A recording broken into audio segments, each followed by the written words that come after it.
asalaamaaleykum mbokk yi, tey la dibéer ñaar fukki fan ak juróom-ñaar ci rabiu saani muy weeru rakki gàmm di ñeenteelu weer ci atum junni ak ñeenti téeméer ak ñeent fukk ak juróom ci gàddaay yonente bi sallallahu alayhi wa sallam dëppoo fukki fan ak ñaar ci weeru novembre ci atum ñaari junni ak ñaar fukk ak ñett.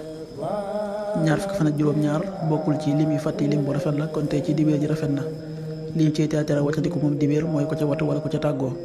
ñaanuk bis bi: yow yàlla na nga nu defal tuyaaba ci àddina ak àllaaxira, yàlla na nga nu musal ci mbugalum sawara. allahuma aatina fi dunya xasana wa fi l axirati xasana wa qina adaba annaar.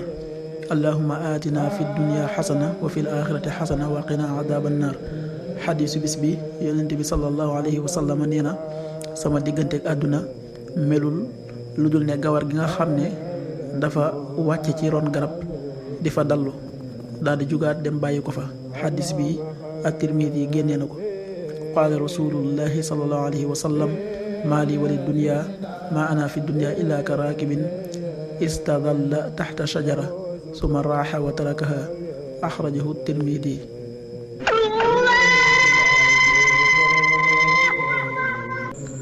waxtu julli yi: suba waxtam dana tàbbi 5h49, juróomi waxtu yu tegal ñeent fukki simili ak juróom-ñeent. tisbaar 13h17, benn waxtu bu tegal fukki simili ak juróom-ñaar. takkusaan 16h17, ñeenti waxtu yu tegal fukki simili ak juróom-ñaar. timis 18h38, juróom benn waxtu yu tegal fanweeri simili ak juróom-ñett. gee 19h49, juróom-ñaari waxtu yu tegal ñeent fukki simili ak juróom-ñeent. loolu mooy waxtu julli ci Touba ak li ko wër.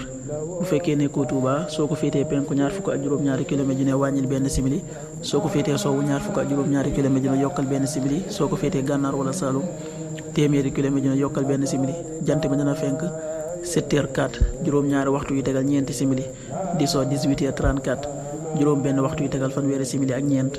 yàlla na nu yàlla nangul te nangul leen, amin.